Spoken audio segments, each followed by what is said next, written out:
கர்த்தருடைய பரிசுத்த நாமத்திற்கு மகிமுண்டாகட்டும். ஆண்டவராகிய இயேசு கிறிஸ்துவின் நாமத்தினாலே அன்பு கர்த்தருடைய பிள்ளைகளாகிய தங்கள் அனைவருக்கும் ஸ்வீட் ஊழியத்தின் சார்பாக வாழ்த்துக்களையும் ஸ்தோத்திரங்களையும் தெரிவித்துக் கொள்கின்றேன். சங்கீதங்களின் புத்தகம் 37ஆம் சங்கீதம் 6வது வசனம். சங்கீதம் 37 வசனம் 6. உன் நீதியை வெளிச்சத்தைப் போலவும் உன் நியாயத்தை பட்ட பகலைப் போலவும் விளங்க பண்ணுவார்.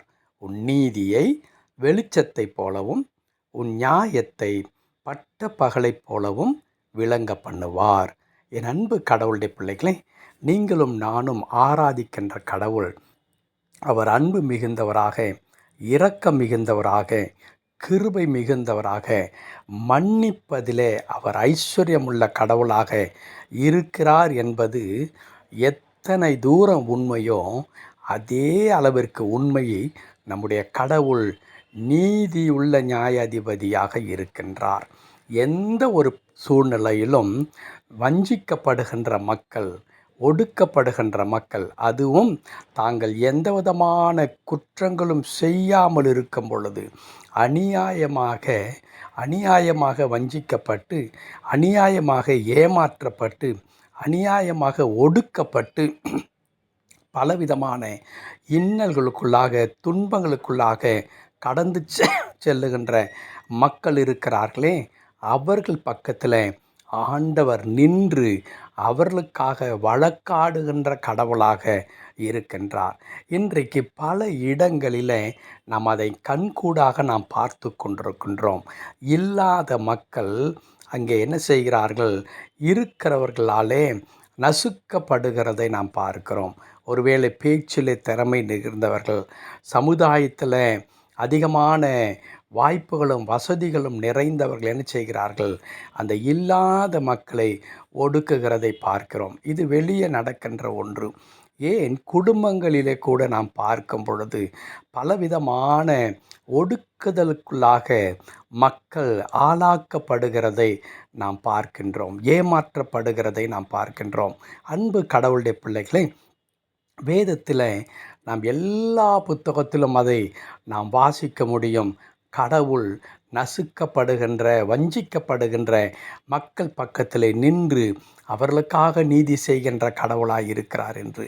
ஏன் இஸ்ரவேல் மக்களுடைய வாழ்க்கையை நாம் பார்க்கும் பொழுது அதுதானே அங்கே நடக்கின்றது. எகிப்திலே மக்கள் ஒடுக்கப்படுகிறார்கள். என் மக்கள் படுகின்ற கஷ்டத்தை நான் பார்த்தேன் என்று சொல்லி அந்த எகிப்து மக்கள் யார் இஸ்ரவேல் மக்களை ஒடுக்கினார்களோ அவர்களுடைய கண்களுக்கு முன்பாகவே கடவுள் இந்த ஒடுக்கப்பட்ட மக்களை உயர்த்தினதை நாம் பார்க்கின்றோம். அதே ஆண்டவர் தான் இன்றைக்கும் நமக்கு அந்த வார்த்தை தருகிறார்.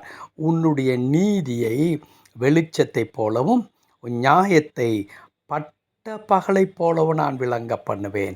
என் அன்பு கடவுளுடைய பிள்ளைகளே, செய்யாத குற்றத்திற்காக நீங்கள் அடிக்கப்படுகிறவர்களாக, தண்டிக்கப்படுகிறவர்களாக, ஒருவேளை சரீர பிரகாரமாக உடலிலே காயங்களும் இரத்தங்களும் இல்லாமல் இருக்கலாம்.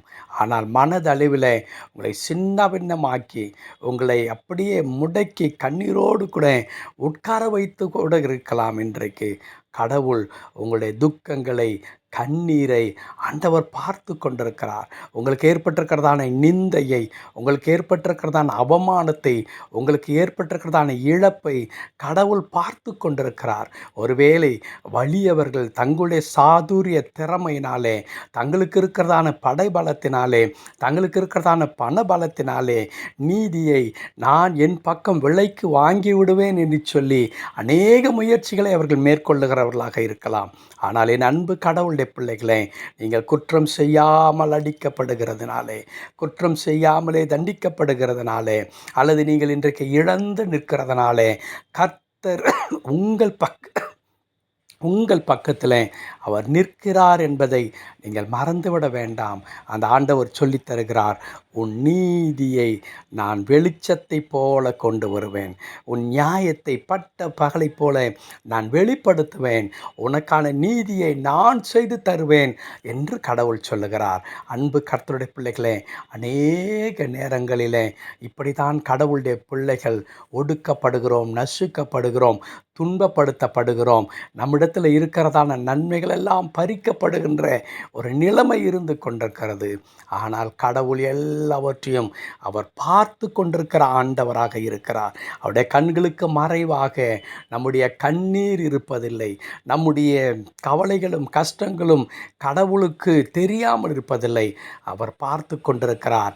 அவர் பதில் செய்கின்ற ஆண்டவராகினால்தான் கடவுள் சொன்னார், நீங்கள் சும்மா இருப்பீர்கள், நான் உங்களுக்காக யுத்தம் பண்ணுவேன் என்று சொன்னார். ஒருவேளை என் அன்பு கடவுளுடைய பிள்ளைகளே, நீதிமன்றத்தில் உடைய வழக்குகள் இருக்கலாம், அல்லது குடும்பத்திலேயே கூட அநேக விதமான துன்பங்கள் உங்களுக்கு விரோதமாக உருவாக்கப்பட்டு கொண்டிருக்கலாம். உங்களுடைய அயலகத்தார், பக்கத்தில் இருக்கிற, ஏன் உங்களுடைய வேலை ஸ்தலத்தில் நீங்கள் பாதிக்கப்பட்டிருக்கலாம். உங்களுடைய உடைமைகளை இழந்தவர்களாக, நீங்கள் நியாயமாய் கஷ்டப்பட்டு சம்பாதித்தவைகள் இன்றைக்கு வேறொருவராலே பறிக்கப்பட்ட ஒரு நிலைமை இருக்கலாம். இதெல்லாவற்றையும் கடவுள் பார்த்து கொண்டிருக்கிறார். அவர் நீதி செய்வார். நிச்சயமாக உங்கள் பக்கத்தில் நீதியும் நியாயமும் வெளிப்படும். அப்பொழுது நீங்கள் இதுவரையிலும் இருந்த கண்ணீர் கவலை எல்லாம் மறந்து மகிழ்ச்சியோடு கூட வாழ்வீர்கள். பயப்பட வேண்டாம். கர்த்தர் உங்கள் பட்சத்திலே, ஆண்டவர் உங்கள் பட்சத்திலே நின்று கொண்டிருக்கிறார். கர்த்தர் தாமே இந்த வார்த்தையின்படியே துன்பத்திலும் கஷ்டத்திலும் இருக்கிற உங்கள் யாவருடைய பட்சத்தில் நின்று உங்களுக்காக வழக்காடி உங்களுக்கு நீதியை நிலைநாட்டி உங்களை ஆசீர்வதிப்பாராக. ஆமென், ஆமென்.